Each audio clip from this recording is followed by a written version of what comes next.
हरे कृष्णा। तो आज के 5वें दिन में इस भागवत सप्ताह में आप सभी का स्वागत है। मैं फिर से एक बार यहाँ के आयोजकों को धन्यवाद देना चाहता हूँ कि आज उन्होंने फिर से मुझे आमंत्रित किया और यहाँ पर भगवान की कथा करने का अवसर प्रदान किया। जैसे कि पिछले सत्र में हम चर्चा कर रहे थे, किसकी याद है कि नहीं? पूतना। और पूतना शब्द का अर्थ क्या होता है? जो आपके संचित कर्मों को हर ले, वो है पूतना। और ऐसे पूतना को भगवान ने क्या प्रदान किया? मोक्ष प्रदान किया। इसीलिए कृष्ण का नाम है हे कृष्ण करुणा सिंधु। करुणा सिंधु, सिंधु का अर्थ होता है सागर। और ये किसके सागर है? हमने तो सागर देखे हैं, वो किसके देखे हैं? पानी के, लेकिन खारा पानी का, है कि नहीं?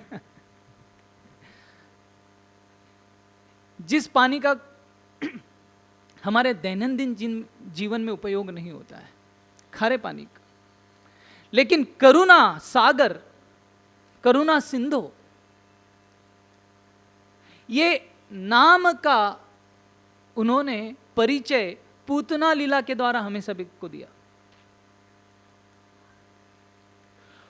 पूतना आई कपट धारण करते हुए। पूतना ने सबसे बड़ा ऐसा कापट्य का प्रदर्शन किया और कृष्ण ने किसका प्रदर्शन किया?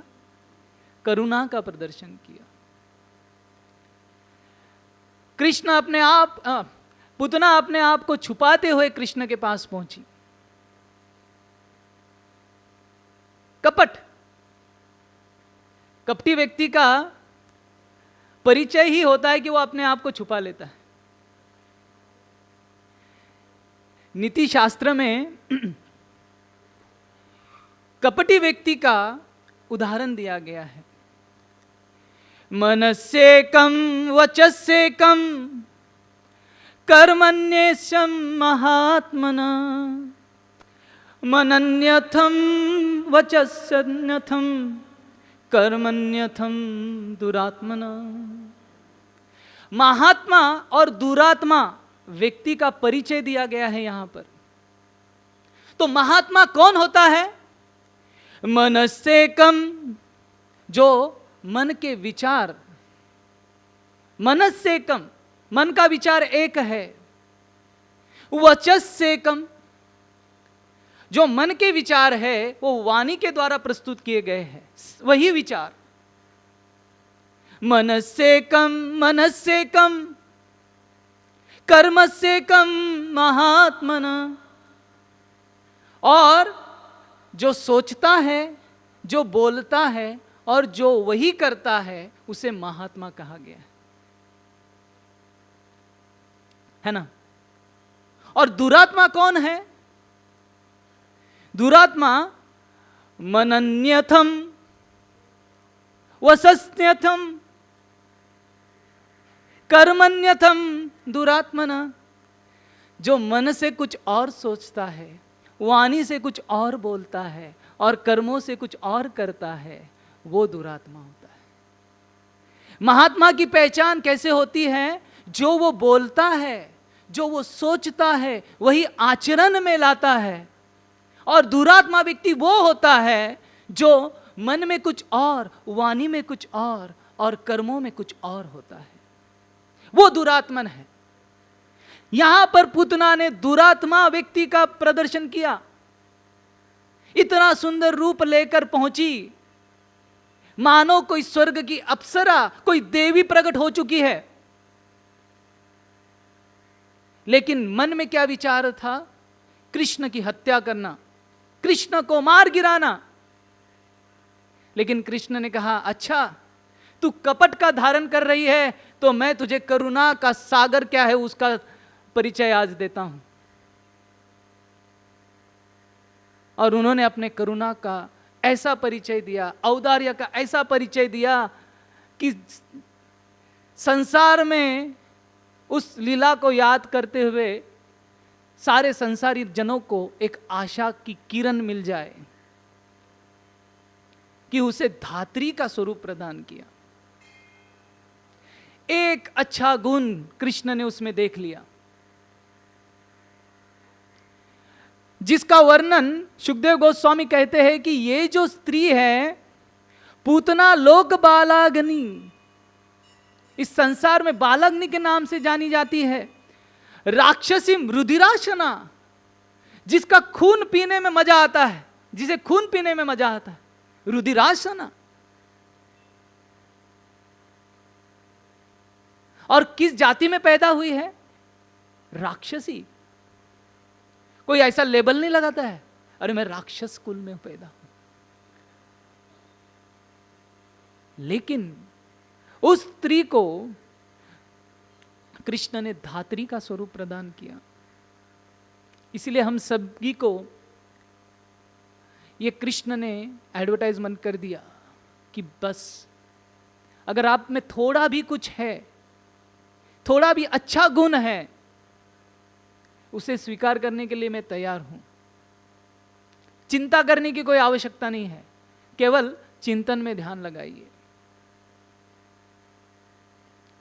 और जब ये चिंतन होगा तभी भगवान के प्रति हमारा प्रेम और जागृत होते जाएगा।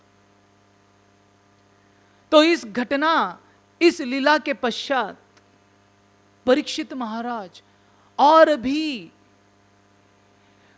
कथा सुनने के लिए लालायित हो गए। तो कृष्ण कथा का ये गुण होता है कि वो लालसा उत्पन्न कर देता है। अगर जरा सी भी हमने अटेंशन से उस कथा को सुना है तो निश्चित रूप से और सुनने की लालसा बढ़ जाती है, और सुनने के लिए इच्छा बढ़ती है कि और क्या हुआ, और क्या हुआ। तो सुखदेव गोस्वामी ने पूतना कथा के पश्चात परीक्षित महाराज की ओर देखा। उन्हें लगा अभी बस, अभी ये मैंने जो अपनी प्रिय कथा थी वो बता दी, और शायद परीक्षित महाराज को भी लगेगा कि अभी बस रुक जाए। परीक्षित महाराज और उत्सुक हो गए और उन्होंने कहा कि सुखदेव गोस्वामी रुकिए मत, ये न अवतारेण भगवान हरिरीश्वरम करोति कर्ण रम्यानि मनोज्ञानी च न प्रभो। हे सुखदेव गोस्वामी रुकिए मत, ये जो कथा है ये मन को रममान करती, मन का रमन कर रही है। ये न अवतारे न, अरे कृष्ण ने तो कई अवतार लिए हैं। मत्स्य अवतार लिया है, नरसिंह अवतार लिया है, कूर्म अवतार लिया है, कई प्रकार के अवतार लिए हैं, वराह अवतार लिया है। उनकी तो कथा तो रम्य थी ही, लेकिन कृष्ण की कथा तो अद्भुत है और भी मेरे मन को विचलित कर रही है, आकर्षित कर रही है। भगवान हरिरीश्वर। लेकिन सुखदेव गोस्वामी ने कहा कि अरे लेकिन कृष्ण ने जब वो स्वयं प्रकट थे उनकी लीला आकर्षित करेगी, अभी तो कृष्ण उपस्थित नहीं है तो वो कैसे आकर्षित करेगी, है कि नहीं। हम सोचेंगे कृष्ण जब कर रहे हैं लीला तो आकर्षण होगा, लेकिन कृष्ण के पश्चात जब कृष्ण हमारे आंखों के सामने नहीं है तो कैसे आकर्षित करेगी। तो परीक्षित महाराज कहते वो ईश्वर है, वो भगवान है, भले ही वो उपस्थित क्यों ना हो, उनकी कथा ही इतनी परिपूर्ण है कि वो हमारे मन को आकर्षित कर लेगी। उनकी उपस्थिति या अनुपस्थिति मायने ही नहीं रखती, वो इतने आकर्षित है। और उनका नाम क्या है? हरि। हरि का अर्थ होता है जो हर लेता है। आपके पास जो कुछ भी है उसे हर लेते हैं। इसलिए भक्तगण डर जाते हैं, काफी लोग डर जाते हैं कि अरे ये हरि है, कहीं हमारी सुख संपत्ति, हमारा ऐश्वर्य कहीं छीन तो ना ले, है कि नहीं। इसीलिए कभी कभी कृष्ण से संबंध जोड़ने में लोग डरते हैं कि भाई कहीं छीन ना ले, सब कुछ ठीक चल रहा है। हम तो बोलते हैं धनम देहि जन्म देहि पुत्रम देहि, और कृष्ण है कि हरम ले ही, हर ही लेते हैं। ये हरि का अर्थ होता है सर्व अमंगलम हरे, वो हरि आपके जो अमंगल है उसे हरने वाले हरि है। श्री राधिकाय हृदयस्य चोरम गोपांगनानां च दुकूल चोरम अनेक जन्मार्जित पाप चोरम चोराग्रगण्यम पुरुषम नमामि। अरे चोरेंगे, जरूर चुरा लेंगे। किसे चुराएंगे? आपके पापों को चुराएंगे, राधिका के दिल को चुराएंगे, गोपिका के वस्त्रों को चुराएंगे। क्या आप इस चोरी को रोकना चाहेंगे? अनेक जन्मार्जित, हमने जो अर्जित पाप किए हैं उसे अगर कृष्ण चोर रहे हैं, जो अमंगल करने वाले हैं, क्या आप उसे रोकेंगे? इसीलिए उन्हें चौराग्रगण्यम कहा गया है। अरे माखन तो चुरा लिया, अभी हमारा दिल भी चुरा लो। हमारा दिल तो कहीं कितने लोगों ने चुरा लिया है? इस संसार में कितने लोगों ने, कितने वस्तुओं ने हमारा दिल चुरा लिया है, लेकिन उन्होंने कभी आनंद प्रदान किया है? उन्होंने कभी आनंद प्रदान नहीं किया। उन्होंने क्या दिया है? जिन्होंने दिल चुराया है उन्होंने दुख भेंट में दिया है।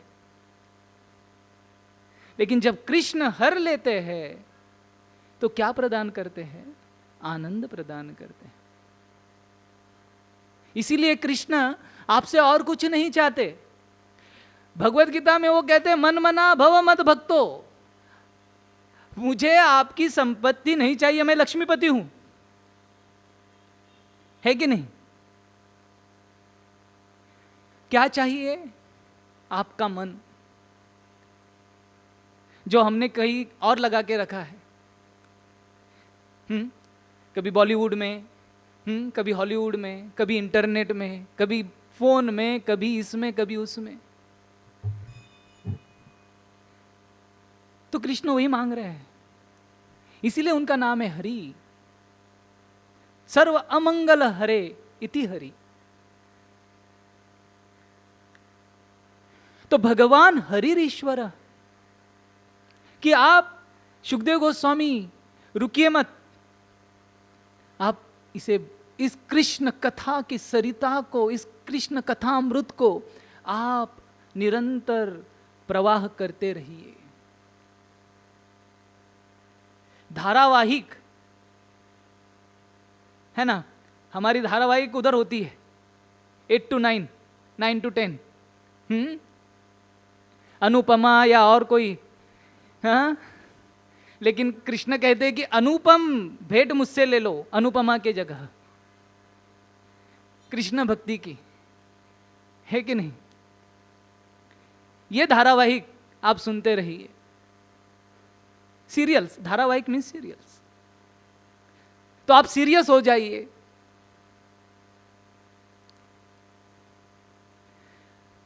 तो जब इस प्रकार का उत्साह सुखदेव गोस्वामी ने परीक्षित महाराज पर देखा, तो कथावाचक को उत्साह कब आता है?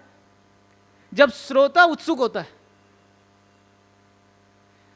वो अगर आपको चौवन्नी देना चाहता है, लेकिन आपके उत्साह से आप उससे 1000 रुपया निकाल सकते हो, वो उत्साह होता है श्रोता का।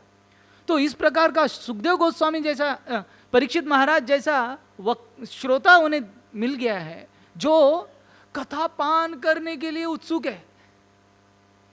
अभी वो नहीं बोल रहे बस हो गया, अभी टाइम हो गया, जाना है, भूख लग गई है, प्यास लग गई है, अभी 7 दिन से 6 दिन हो गया खाया नहीं हो कुछ, और आप अभी चले ही जा रहे हो। वो कथा सुनने के लिए लालायित है। तो ये सुनने के बाद तो परीक्षित सुखदेव गोस्वामी महाराज तो और उत्सुक हो गए कि अरे परीक्षित का ये उत्साह देखकर और उन्हें उत्साह आ गया। तो परीक्षित महाराज ने कहा कि देखिए ये जो कथा है ना, ये हमारे 5 दुर्गुणों को मिटा देती है।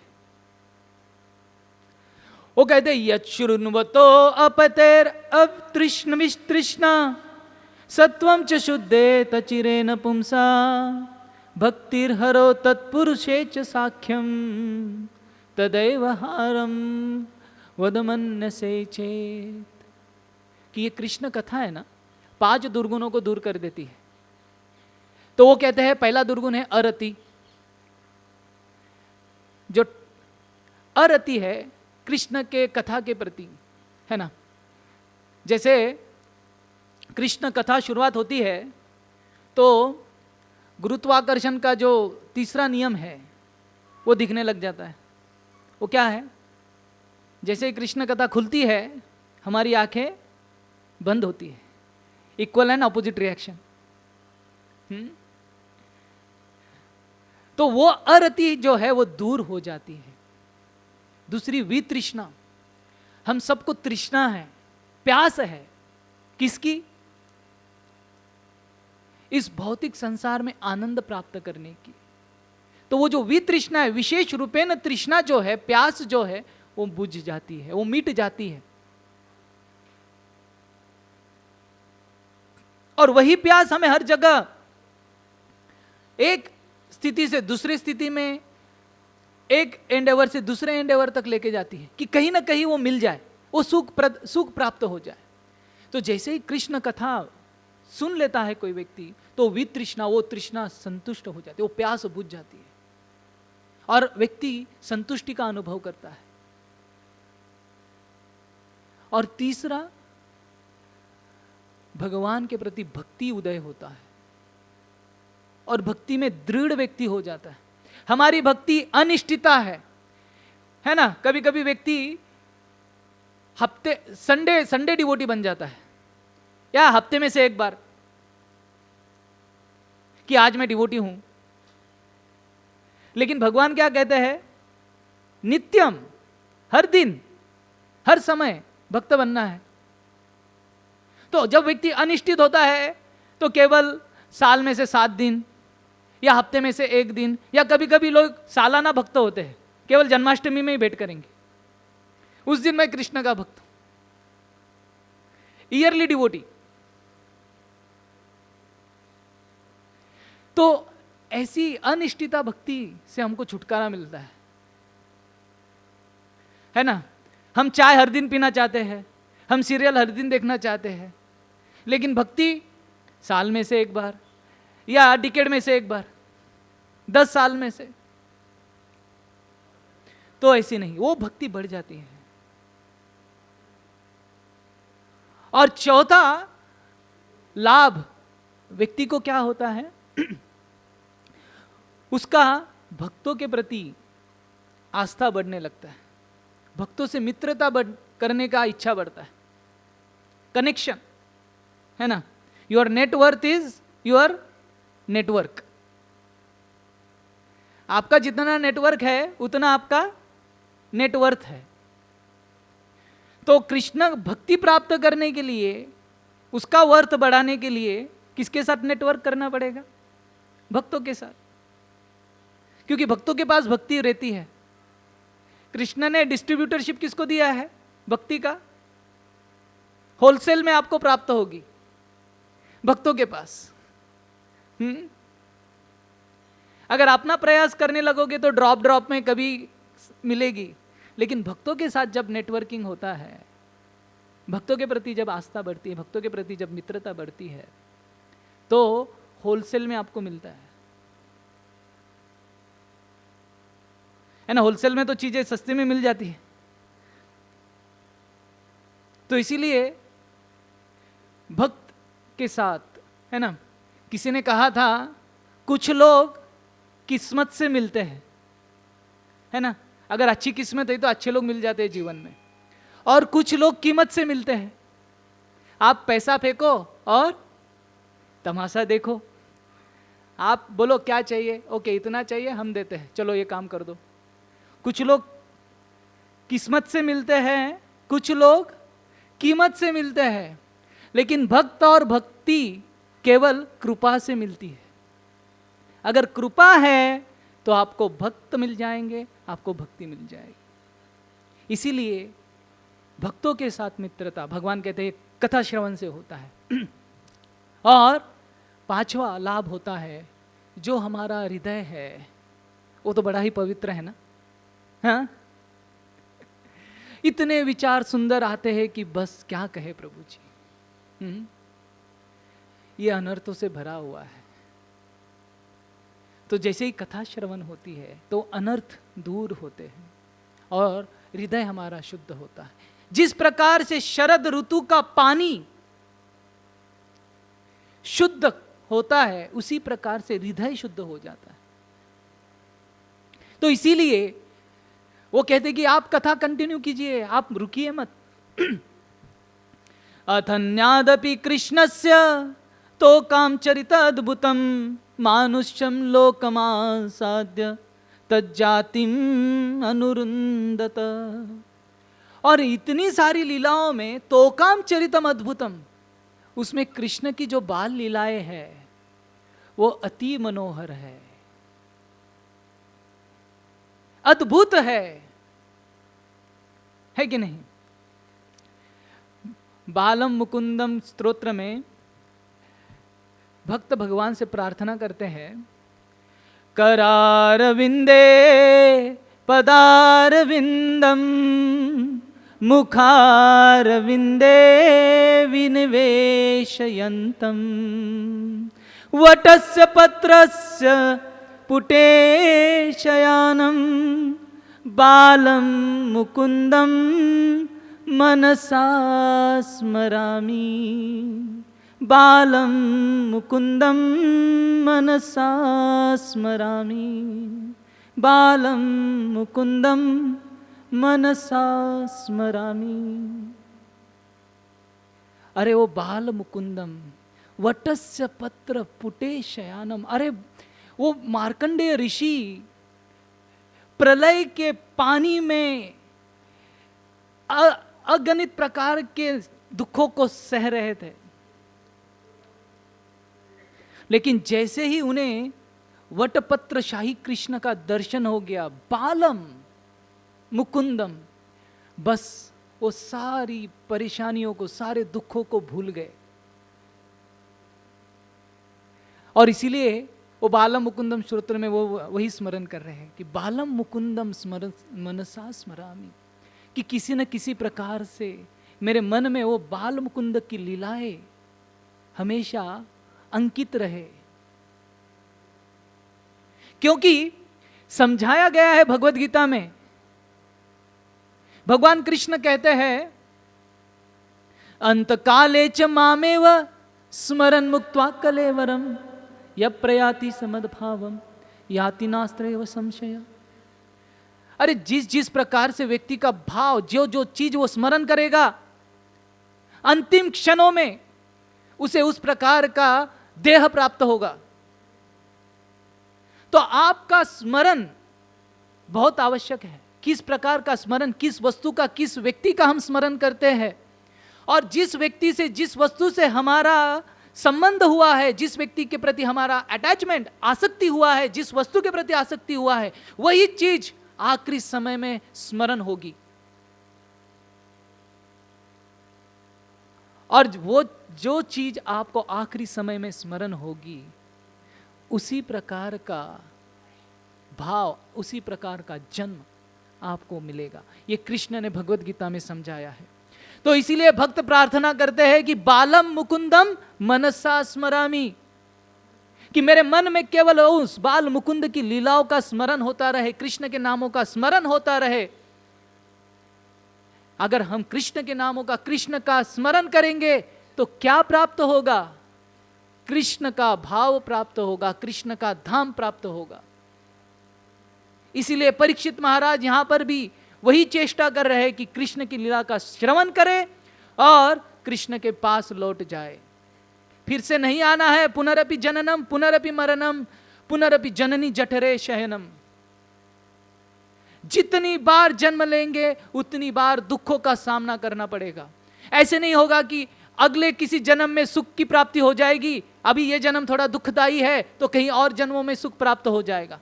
चाहे किसी भी जन्म में हो, दुख का अनुभव करना ही होगा, क्योंकि इस संसार का नियम ही है दुखालयम शाश्वतम। इसीलिए मनसा स्मरामि, कृष्ण का स्मरण, कृष्ण का नाम कीर्तन हमारा जीवन का भाग होना चाहिए। अगर हमने नहीं किया, उसका अभ्यास नहीं किया, तो भूल जाइए कि उसका स्मरण होगा, उनका याद आएगा। हमें अभ्यास करना होगा। इसीलिए भक्त प्रार्थना करते हैं कि आपका हमेशा स्मरण होता रहे। तो सुखदेव गोस्वामी ने शुरुआत की। अब कृष्ण 3 महीने के हो गए हैं। जब पुतना का वध किया, कितने दिन के थे कृष्ण? 6 दिन के थे। कौन से नक्षत्र में पुतना आई थी? आश्लेषा नक्षत्र में। कृष्ण का जन्म हुआ था रोहिणी नक्षत्र में। तो इसीलिए कृष्ण उस दिन थे 6 दिन के। और आज कृष्ण कितने दिन के हो गए हैं? 3 महीने के। श्री शुक उवाच कदाचितौत्तिनिकौ कौतुकाप्लवे जन्मरक्षर योगे समवेत योषिता वादित्र गीत द्विज मंत्र वाचके चकार सूनोर विशेषणम सती। कि जन्म अक्षर योगे, कृष्ण के जन्म नक्षत्र का योग फिर से उपस्थित हो गया। रोहिणी नक्षत्र फिर से उपस्थित हो गया 3 महीनों के पश्चात। और उस दिन मां यशोदा ने देखा कि कृष्ण ने करवट बदली अपने आप, है ना। बालक पहले 3 महीने ऐसे ही पड़ा रहता है, वो हिलता नहीं है ना। आप लोग माता पिता ने देखा होगा, हमसे ज्यादा आपको अनुभव होगा कि जब हर एक बच्चे का हर एक मोमेंट माता पिता के लिए जॉय होता है, आनंद होता है। अरे आज वो हंसा, अरे आज उसने उंगली मुंह में डाली। तो ऐसे आजकल लोग फोटो लेना चाहते हैं, वीडियो बनाना चाहते हैं, ताकि वो यादें हमेशा संजोई जाए। तो आज जब कृष्ण ने पहली बार करवट बदली, तो ये क्या हो गया? उत्सव का एक अवसर प्राप्त हो गया। वैदिक सभ्यता में हर एक चीज के लिए उत्सव होता है, और उत्सव मनाने के लिए आपको किससे दूर रहना पड़ता है? दुखों से दूर रहना पड़ता है कि नहीं? दुख से दूर है तभी तो उत्सव मना सकते हैं। कोई दुखी व्यक्ति उत्सव मनाए, यार चलो आज मैं बहुत दुखी, चलो उत्सव मनाते हैं। उत्सव का अर्थ है कि वे व्यक्ति कितने आनंदित है, तभी उत्सव होता है। और इसीलिए हम देखते हैं कि हमारे संस्कृति में इतने सारे उत्सव है, किसी भी चीज के लिए वो उत्सव करते हैं क्योंकि आनंद है। और यहां पर जब देखा गया कि कृष्ण ने आज करवट बदली, तो चलो इसका भी उत्सव होना चाहिए। तो उत्सव के 5 अंग होते हैं। कोई भी उत्सव जब मनाया जाता है तो उसके 5 अंग होते हैं। तो पहला अंग होता है अभिषेचनम सच्ची। तो क्या कहा गया है? अभिषेक होता है। कृष्ण उत्सव जब जन्मोत्सव मनाया जाएगा, कृष्ण जन्माष्टमी मनाई जाएगी, तो उत्सव का एक भाग क्या होता है? अभिषेक। कृष्ण का हम अभिषेक करते हैं। तो अभिषेक का आयोजन किया गया, कृष्ण के अभिषेक का। दूसरा, वादित्र गीत, कथा, कीर्तन और संगीत। उत्सव का दूसरा अंग क्या है? वहां पर कीर्तन होना चाहिए और मृदंग करताल बजने चाहिए। ये उत्सव का दूसरा अंग है ना। शादी ब्याह में भी ऐसे ही होता है ना। पहले हल्दी होती है, फिर बैंड बाजा होता है। बोल तो वो उत्सव के अंग है, मैं एक एक बता रहा हूं, लेकिन ये हम भगवान के उत्सव का अंग के वर्णन कर रहे हैं। तीसरा, मंत्रवाचकई, मंत्रों का उच्चारण किया जाता है। पुरुष सूक्त, ब्रह्म संहिता, है ना। कभी आप देखेंगे जब अभिषेक होता है तो भक्तगण ब्रह्म संहिता पुरुष सूक्त का उच्चारण करते हैं। ईश्वर परम कृष्ण सच्चिदानंद विग्रह अनादिरादिर गोविंद सर्व कारण कारणम चिंतामणि प्रकर सद्मशुकल्प वृक्ष लक्षावृतैः सुरभिरभिपालयन्तं लक्ष्मी सहस्र शत संभ्रम सेव्यमानं गोविंदमादि पुरुषं तमहं भजामि। मंत्रवाचकई, मंत्रों का उच्चारण होना चाहिए। शादी ब्याह में भी मंत्र उच्चारण होता है ना। सावधान, isn't it? हाँ? सावधान हो जाइए, आगे क्या आने वाला है।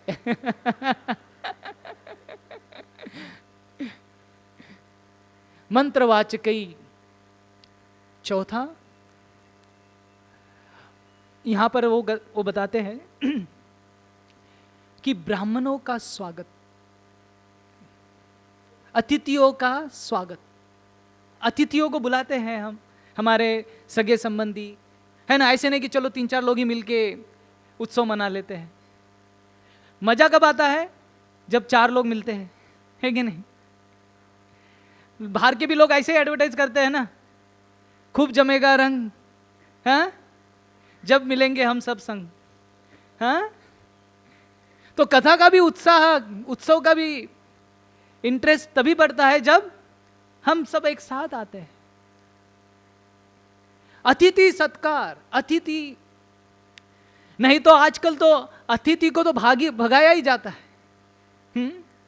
पहले लिखा जाता था अतिथि देवो भव, फिर युग बदला, लोग बदले, शुभ और लाभ। और अभी हम क्या लिखते हैं? कुत्तों से सावधान। कौन से?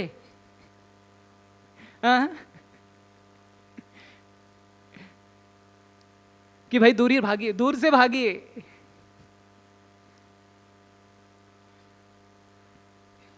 तो अतिथि सत्कार, ये चौथा अंग है। और 5वां अंग उत्सव का होता है प्रसाद या चैरिटी। जिस उत्सव में प्रसाद नहीं, बोला चलो हमारे शादी में आइए लेकिन प्रसाद नहीं मिलेगा, भोजन नहीं मिलेगा। बोले यार बुला क्यों रहे हो? और सत्संग में आए हैं और प्रसाद नहीं है तो उत्सव नहीं। तो यहां पर भक्तों ने किया है अरेंजमेंट आप सबके आनंद के लिए। तो ये 5 अंग है और ये पांचों अंगों का मां यशोदा ने पूरी तरह से ख्याल रखा कि 5 अंग ये उत्सव में शामिल होना चाहिए। और अतिथियों का आवाभगत, उनका देखभाल करते हुए मां यशोदा ने कृष्ण को एक गाड़ी शकट के नीचे रख दिया कि अभी कृष्ण सो गए हैं। तो कृष्ण अभी है ना, माँ का एक वो बच्चा जब तक जगा हुआ होता है तो पूरा अटेंशन वो ही ले लेता है और वो कुछ नहीं कर पाती। तो वो देखती कि कब इसको सुलाओ और बाकी के घर के कार्य कर दूं, है कि नहीं। तो माँ यशोदा ये कृष्ण को सुला दिए और अभी इतने सारे अतिथिगण आए हैं, ब्रज के सारी स्त्रियां आए, गोप बालक आए हैं, गोपक आए हैं, इनका सब का अलग अलग अरेंजमेंट करना है, मैनेजमेंट करना है, तो उसमें बिजी होना चाहती थी। तो कृष्ण को सुलाकर शकट के नीचे रखकर अपने कार्यों में वो मग्न हो गई।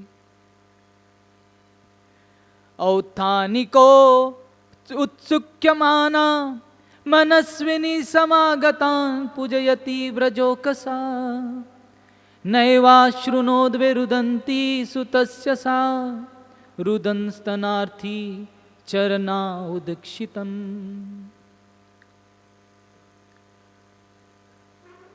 तो जब माँ यशोदा इन सब कार्यों में मग्न थी और कृष्ण को सुलाकर ये भूल गई कि कृष्ण निद्रा अवस्था में है, वो उठ भी सकते हैं, तो कुछ समय के पश्चात कृष्ण उठ गए। क्यों उठ गए? स्तनार्थी, दूध पीने की लालसा से कृष्ण जाग गए। तो कृष्ण जानते थे कि अरे, वो देख रहे हैं ना, सब कुछ जानते हैं। तो पहले जब पुतना आई तो दूध पिलाया उसने मुझे, लेकिन दूध के साथ विष भी पिलाना चाहती थी।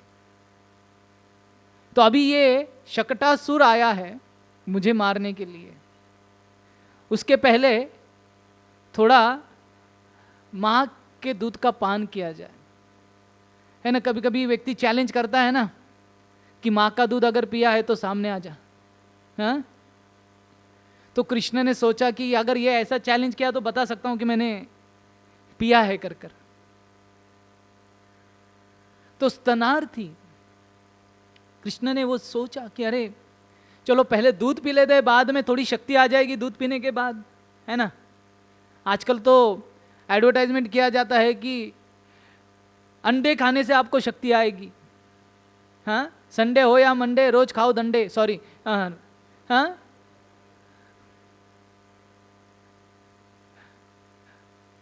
दूध पीने से शक्ति आती है। तो कृष्ण ने सोचा कि अरे अभी शक्टासुर के साथ लड़ाई करनी है, शक्टासुर को यम के लोक भेजना है, तो दूध पीना आवश्यक है, थोड़ा शक्ति प्राप्त करना। तो इसलिए स्तनार्थी, तो मां यशोदा को पास में न देखते हुए कृष्ण रोने लगे। रुदंती, और रोते रोते बालक अगर कुछ प्राप्त नहीं होता है तो क्या करता है? हाथ पैर इधर उधर फेंकते रहता है। तो कृष्ण भी अपने हाथ पैरों को ऊपर नीचे फेंक रहे। और हुआ क्या, इस दौरान वो जो शकट था वो धीरे धीरे कृष्ण को मारने के लिए वो जमीन में धंस रहा था। उसके अंदर असुर आ चुका था, कंस ने भेजा हुआ, और वो धीरे धीरे कृष्ण को किसी प्रकार से कुचल दे।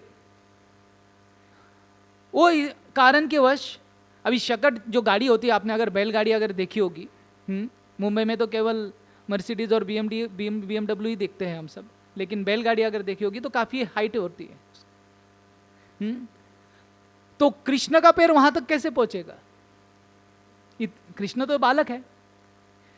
तो आचार्य समझाते हैं कि वो जो शकट था, जो गाड़ी थी, वो धीरे धीरे कर कर जमीन में धंस रही थी, और इतनी पास आ गई कृष्ण के चरण कमल जहां तक लग सके।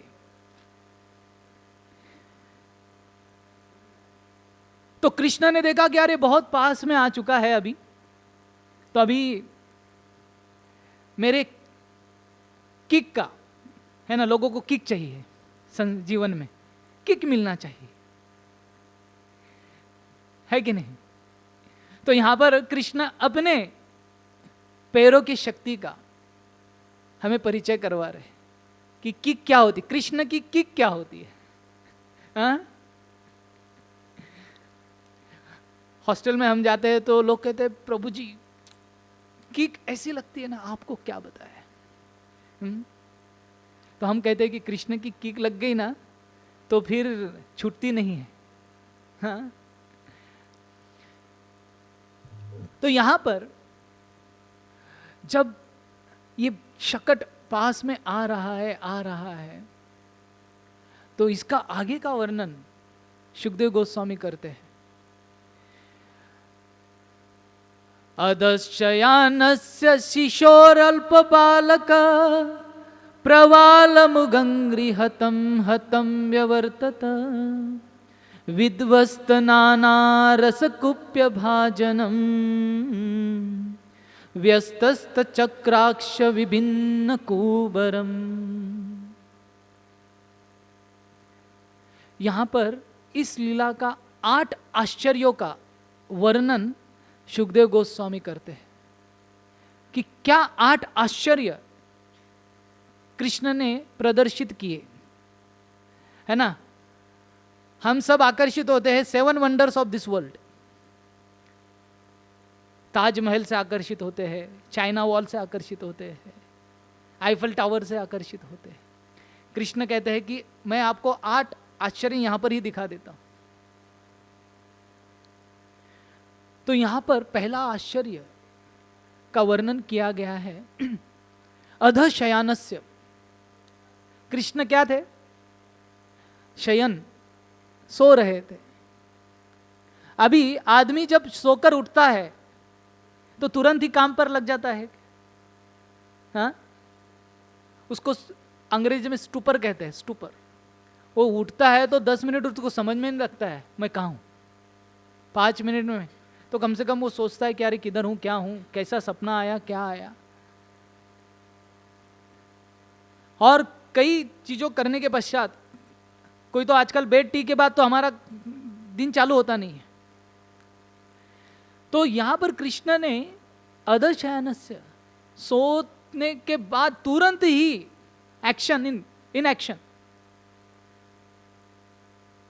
वो तुरंत ही एक्शन में आ गए, जो साधारण व्यक्ति के लिए संभव नहीं है। दूसरा, शिशु कौन है? ये बालक। बालक में क्या समझ होती है? बालक में क्या शक्ति होती है? तो ये बालक है, 3 महीने का बालक। तीसरा,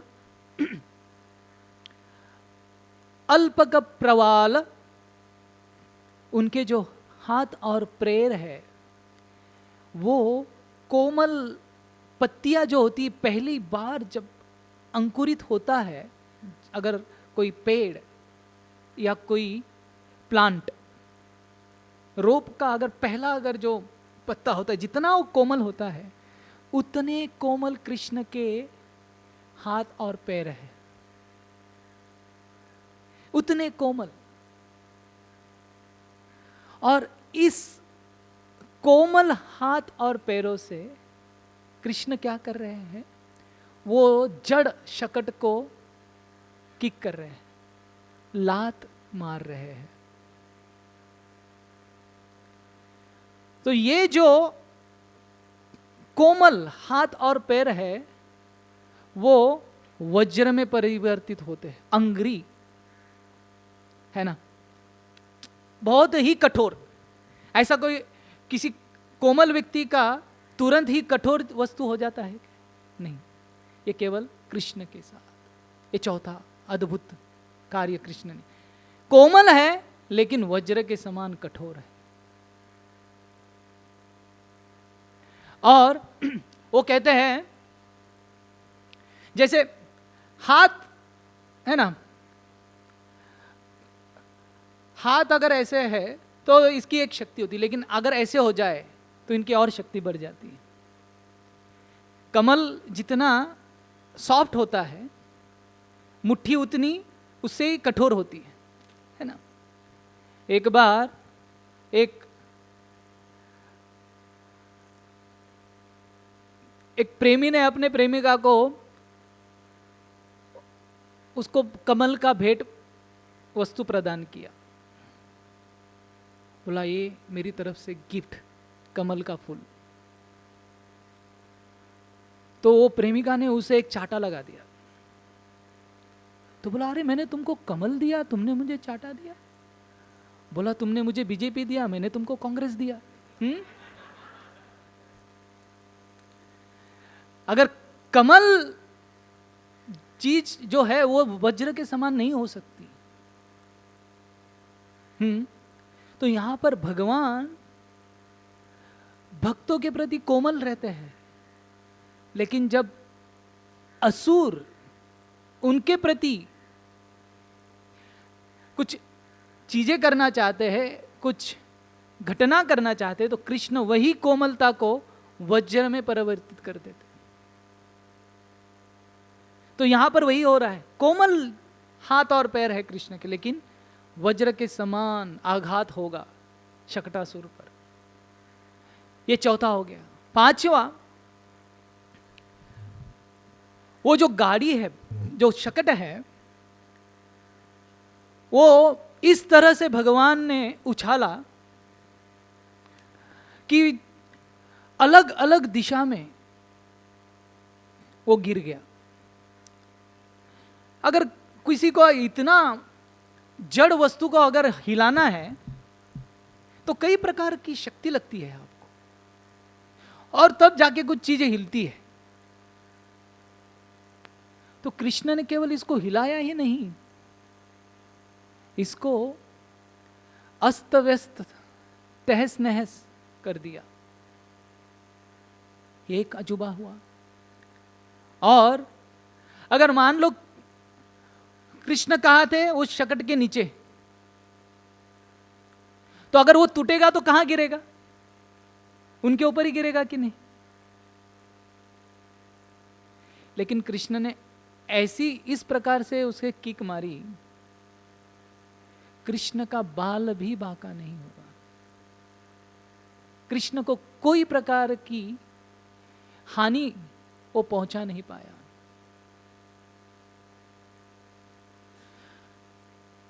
और उसके ऊपर रखे हुए कई प्रकार के रस, नाना रस्य भाजनम, कृष्ण ने यह प्रदर्शित कर दिया कि अरे मैं रस की खान हूं,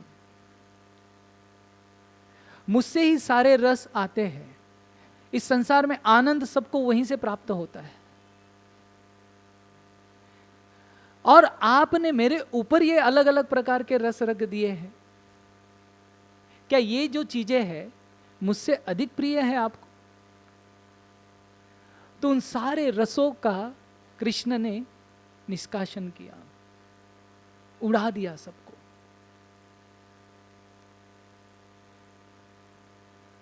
तो जैसे ही उस शकट को इस प्रकार का भगवान का चरणों का स्पर्श हो गया, तो वो तुरंत ही सदगति को प्राप्त हो गया। पुतना का एक गुण था, एक अच्छा गुण कृष्ण ने क्या देखा कि वो दूध पिलाने आई है। कृष्ण ने सारे दुर्गुणों में एक अच्छा गुण देख लिया, और शकटासुर में भगवान ने एक और अच्छा गुण देखा कि अरे ये मेरे चरणों का स्पर्श करने आ रहा है। भला कि उसकी इच्छा थी मारने की कृष्ण को, लेकिन कृष्ण ने क्या देखा कि ये मेरे चरणों का स्पर्श करने आ रहा है, तो चलो इसको ऐसा चरण स्पर्श करवाता हूं कि इसे सदगति प्राप्त हो जाए। अरे कृष्ण के चरणों से जो गंगा निकलती है, उसमें स्नान करने से व्यक्ति पतित पावन हो जाता है। जितना न चाहे कितना भी वो पतित हो, पापों का क्षालन हो जाता है।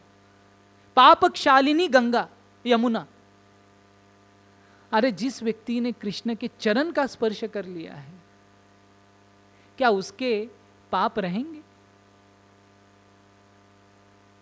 शकटासुर को एक ही चरण स्पर्श से, वामन देव को अपने पैरों को पूरी भूमि नापने के लिए 3 अपने कदमों को लंबा करना पड़ा, त्रिविक्रम। लेकिन भगवान कृष्ण को कोई स्ट्रेच करना नहीं पड़ा अपने आप को, छोटे से बालक हैं, और वही अवस्था में कृष्ण ने शक्तासुर का वध कर दिया। तो कृष्ण को अपनी स्थिति बदलने की कोई आवश्यकता नहीं होती है कोई भी कार्य करने के लिए। अपने ओठों की शक्ति क्या है, उन्होंने पुतना वध में दिखा दिया, है ना, कि उनके ओठ भी इतने शक्तिशाली है कि वो पुतना का प्राण हरण कर लेंगे। शक्टासुर वध में उन्होंने अपने अल्प, जो एकदम मृदु ऐसे हाथ और पैर है, चरण कमल है, उनके शक्ति का वर्णन करा दिया कि ये जो छोटे कमल जैसे पैर है वो भक्तों के लिए कमल के समान प्रतीत होंगे और असुरों के लिए वज्र के समान। तृणावर्त वध में भगवान ने अपने हाथों की शक्ति का वर्णन दिया कि ये हाथ नहीं, हाँ, हथौड़ा है। कृष्ण ने तृणावर्त वध में बताया। और जब अपनी शक्ति का, उनकी सर्व शक्ति का, जगत शक्ति का उन्होंने उदाहरण अपने मुख में मां यशोदा को संपूर्ण ब्रह्मांड का दर्शन करवा कर दिखाया कि वो कैसे जगदीश है, इस जगत में कौन ईश्वर है। इसका वर्णन उन्होंने अपने मुख में मां यशोदा को 2 बार दर्शन कर कर दिखाया। तो यह है कृष्ण की असीमित शक्तियां, और इन्हीं शक्तियों के द्वारा हमें यह आश्वासन प्राप्त होता है कि आप डरिए मत, मैं आपके साथ हूं। आपको डरने की कोई आवश्यकता नहीं है। और यही इस शकट भंजन लीला का तात्पर्य है कि हम किसी न किसी प्रकार से कृष्ण के प्रति आकर्षित हो जाए। ये जो शक्टासुर है आलस का प्रतिनिधित्व करता है, और यह आलस किसके लिए है? आध्यात्मिक कार्य करने के लिए जो हमें आलस रहता है उसका ये प्रतीक है ना। अगर मूवी जाना है तो हम तुरंत ही तैयार हो जाएंगे, पहला भी सीन, पहला टाइटल भी छूटना नहीं चाहिए।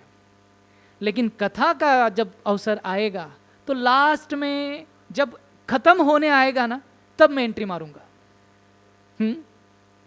तब देखेंगे अरे हाँ मैं आया था प्रभु जी। हाँ? वो आलस, भौतिक चीजों के प्रति हमारा आकर्षण, हमारी तत्परता, हमारी शक्ति दुगनी हो जाती है। हम अगर सोते भी रहे, हाँ, मुझे याद है जब मैं बचपन में जब मैचेस देखता था तो ऑस्ट्रेलिया न्यूजीलैंड में मॉर्निंग में उधर मैचेस होती थी। तो सुबह 4 बजे उठकर मैं मैच देखने तैयार हो जाता था पूरी शक्ति के साथ। और अभी जब मंगल आरती में उठना होता है, अरे वो अलार्म को स्नूजिंग ही करना पड़ता है। अरे थोड़ा देर के बाद, थोड़ा देर के बाद, थोड़ा देर के बाद। चीज वही है, उठना ही है मॉर्निंग में, लेकिन आलस। जब करने का समय आता है तो अभी नहीं, थोड़ी देर के बाद करूंगा, थोड़ा एक काम कर लूं पहले। और जब करते करते हमें क्या हो जाता है, रात के 11:30 बज जाते हैं। अरे जब बचा है तब हम जाके आध्यात्मिक कार्य करते हैं, बाकी सब कार्य हम पहले कर लेंगे। उसमें उतना उत्साह होता है। तो भगवत कार्य करने में, आध्यात्मिक कार्य करने में हमें हमेशा आलस होता है। हमारा आध्यात्मिक कार्यों का प्रायोरिटी लास्ट है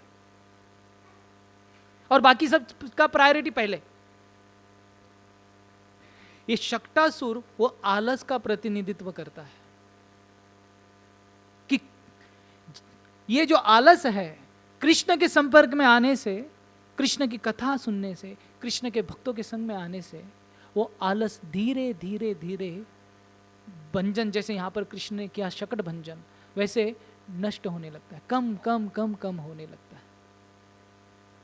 फिर भगवत भक्ति एक बर्डन नहीं होती है। भगवत भक्ति क्या होती है? Simply wonderful. कथा गानम नाट्यम गमनपि वंशी प्रिय सखी। तो हर एक कदम नृत्य होता है। नृत्य कौन करता है? जो आनंदी व्यक्ति वही नृत्य करता है ना।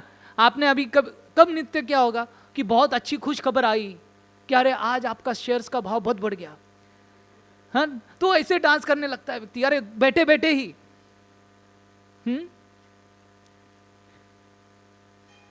जब आनंद होता है तभी व्यक्ति नृत्य करता है ना। कुछ खुशखबरी आ गई तो कथा गानम नाट्यम, हर एक शब्द वो संगीत बन जाता है, हर एक कदम नृत्य बन जाता है। जब भगवत भक्ति का रस पान हम जब करते हैं तो ये है कृष्ण की महिमा, कृष्ण के संपर्क का अनुभव। तो ये शक्टासुर भंजन लीला के द्वारा भगवान ने हमें उस आलस को दूर करने की प्रेरणा दी है। और जो व्यक्ति इसको सुनता है वो निश्चित रूप से आध्यात्मिक जीवन को प्रायोरिटी देने का सोचता है कि अभी तो बस कहीं मैं संतम समीपे रमनम रतिपदम तुच्छ प्रदम नित्यमिमं विहाय अकामदम दुःख भयादिशोकम अकामदम दुःख भयादिशोकम दुःख प्रदम तुच्छमहम भजेज्ञ। अरे मैं जीवन भर किस वस्तु का भजन कर रहा था, किसको मैं पूज रहा था? ये इंद्रियों को सुख देने वाली वस्तुओं का मैं पूजन कर रहा था, कर रही थी, पिंगला कहती है। और मैंने किसको जीवन में निष्कासित किया? संतम समीपे, अरे हृदय में सबसे पास जो बैठे हैं कृष्ण, हृदय में जो परमात्मा है, जो कृष्ण का स्वरूप है, उनके पास इतने करीब होने के बाद भी मैंने उनके पास ख्याल नहीं दिया है। उनका भजन करने का, उनका पूजन करने का छोड़ के मैंने इंद्रिय तृप्त करने वाली वस्तुओं का पूजन किया है, उन व्यक्तियों का पूजन किया है। और उन्होंने मुझे क्या दिया है? दुख, भय, शोक, इन चीजों का ही प्रदान किया है। तो आज हमें ये संकल्प लेना चाहिए कि कृष्ण हमारे जीवन में प्राथमिकता होनी चाहिए। पहला वो, बाद में सब कुछ। वो आलस को दूर करना है, उस मेंटालिटी जो है, मनस्थिति को बदलना है। यही हमें कृष्ण से प्रार्थना करनी चाहिए कि आपने जिस प्रकार से शक्टासुर का वध किया, शकट भंजन किया, मेरी इस आलसी प्रवृत्ति का भंजन कीजिए हे कृष्ण। मैं आपके पास आना चाहता हूं। और एक बार अगर कोई कह दे कि कृष्ण मैं आपका होना चाहता हूं, तो जिस प्रकार से कृष्ण ने तृणावर्त को जकड़ लिया तो फिर छोड़ा नहीं, चाहे वो कितना भी छोड़ना चाहे। तो आप भी अगर एक बार कृष्ण आपको पकड़ ले तो चाहे आप कितना भी छोड़ना चाहे, कृष्ण छोड़ेंगे नहीं। तो बस जाने से पहले एक ये प्रार्थना करके जाइए कृष्ण से कि कृष्ण, वो जो आलसी प्रवृत्ति है ना आपके प्रति, वो निकल जाए। बस और आपके चरणों में मेरा मन लग जाए, बस और कुछ नहीं। देखिए फिर आनंद की सरिता यूं ही बहने लग जाएगी। तो आज की कथा को यहीं पर विराम देंगे। ग्रंथराज श्रीमद् भागवत महापुराण की निताई गौर प्रेमानंदे। हरि हरि बोल। हरे कृष्णा कृष्णा कृष्णा हरे हरे, हरे राम राम राम हरे हरे।